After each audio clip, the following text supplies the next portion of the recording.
Let's get right into it. Number 10. Eating before swimming causes cramps and drowning. Let's start with a poolside classic. Eating before swimming causes cramps and makes you drown. You've heard this one growing up, right? You finish a sandwich and your mom yells, "Wait 30 minutes before you swim, or you'll cramp up and sink." Your brain buys into it because it sounds scary. Eating, swimming, then boom, you're in trouble. But that's a myth. There's no solid evidence that eating before swimming causes cramps or increases drowning risk. Studies, like one from the Red Cross, show cramps can happen whether you eat or not, and they're usually not severe enough to make you drown. This myth started in the early 1900s from overcautious health manuals, but it's been debunked. I used to sit out of the pool after lunch, thinking I'd sink like a rock. Last weekend I ate a burger and jumped in, and guess what? I'm still here. This myth's been messing with your brain's pool plans for no reason. Eat and swim, don't overdo it. Number 9. Deodorant causes breast cancer. You've probably heard this scary rumor. Using deodorant causes breast cancer because of the chemicals like aluminum soaking into your skin. It's why you might have switched to natural deodorants or skipped them altogether, thinking you're dodging a health bullet. Your brain latches onto this, cause cancer's terrifying, and deodorant's right there on your underarms near your chest. But here's the truth. There's no solid link between deodorant and breast cancer. Studies like those from the National Cancer Institute show no evidence that aluminum or other deodorant ingredients cause cancer. Your skin absorbs very little, and it doesn't affect your cells like that. This myth started in the 1990s from a chain email that spread fear, but science doesn't back it up. I used to panic about my deodorant, thinking I was risking my health. It turns out I was just sweaty for no reason. This myth's been tricking your brain into fearing your daily routine. Use deodorant without the worry. Number 8. Napoleon was super short. You've heard this history lesson.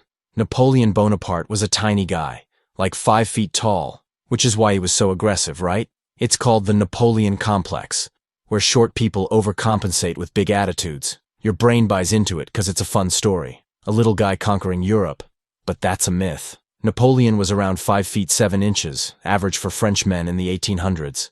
The confusion came from a mix-up between French and English measurements. French feet were longer, so his height got misreported. His enemies spread the short rumor to mock him. History paintings also made him look small beside his tall guards, adding to the myth. I used to think Napoleon was a mini tyrant until I learned the truth. My brain was like, wait, he was taller than me? This myth messes with your brain's history facts. He was average, not tiny. Number 7. Cramming before a test helps you learn better. You've probably done this, stayed up all night cramming before a test, thinking, if I stuff my brain with info now, I'll ace it tomorrow. It's why you chug energy drinks and pull all-nighters, believing it's the best way to learn. But that's a myth. Cramming might help you memorize short-term, but it doesn't help you understand. It overloads your brain, cuts your sleep, and makes you forget faster. Studies show spaced learning, studying a bit each day, boosts retention by 50%, because your brain needs time and rest to process info.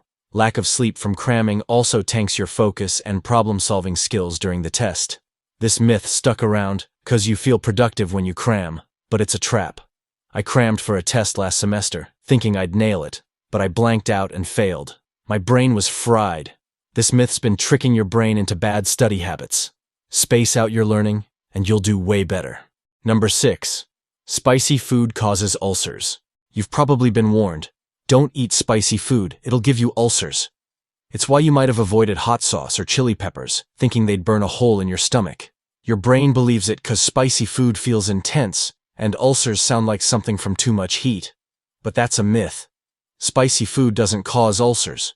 Most are caused by a bacteria called H. pylori, or from long-term use of painkillers like ibuprofen, not your spicy tacos. Spicy food might irritate an existing ulcer, but won't create one. This myth started in the early 1900s, when doctors thought diet caused ulcers. But we know better now. I used to skip spicy wings, thinking I'd end up with a stomach ulcer. Last week, I ate a whole plate, and my stomach's fine. This myth's been messing with your brain's food fears. Enjoy the spice without the stress. Number 5. Drinking milk increases mucus when you're sick. You've heard this one. If you're sick with a cold, don't drink milk because it'll make more mucus and clog you up. It's why you might have ditched your warm milk or cereal when under the weather, thinking it'll make your nose run even more. Your brain buys into it because milk feels thick, so it seems like it'd make things worse.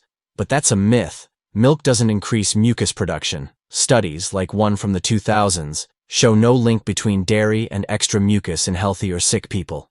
The idea came from a 1940s study that got overblown, and the creamy texture of milk makes you feel like there's more mucus. I used to avoid milk when I had a cold, thinking I'd turn it into a mucus machine.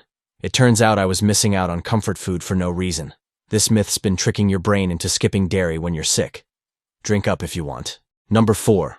Ostriches bury their heads in the sand. You've heard the phrase, bury your head in the sand, meaning someone's ignoring danger. And it comes from the idea that ostriches do this when they're scared. You picture an ostrich sticking its head in the ground to hide, and your brain thinks, wow, that's dumb. But that's a myth. Ostriches don't bury their heads.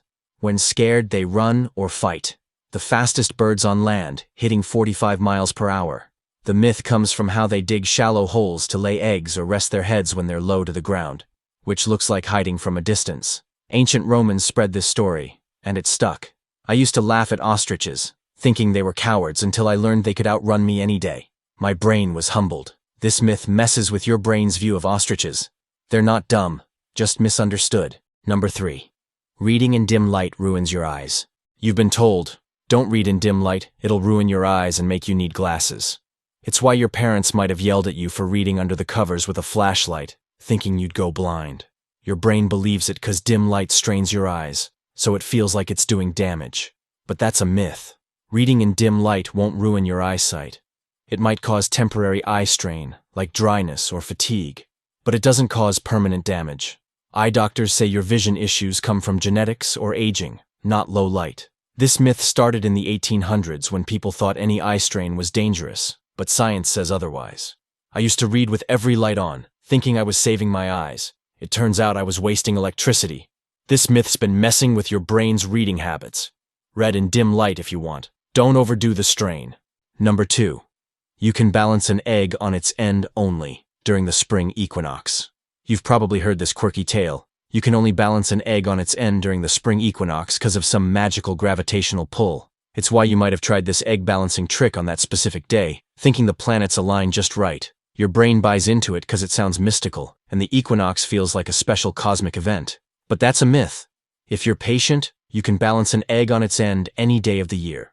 It's all about steady hands and a flat surface, not gravity or the equinox. The idea started in the 1940s from a Chinese tradition that got exaggerated in Western media, claiming the equinox made it easier.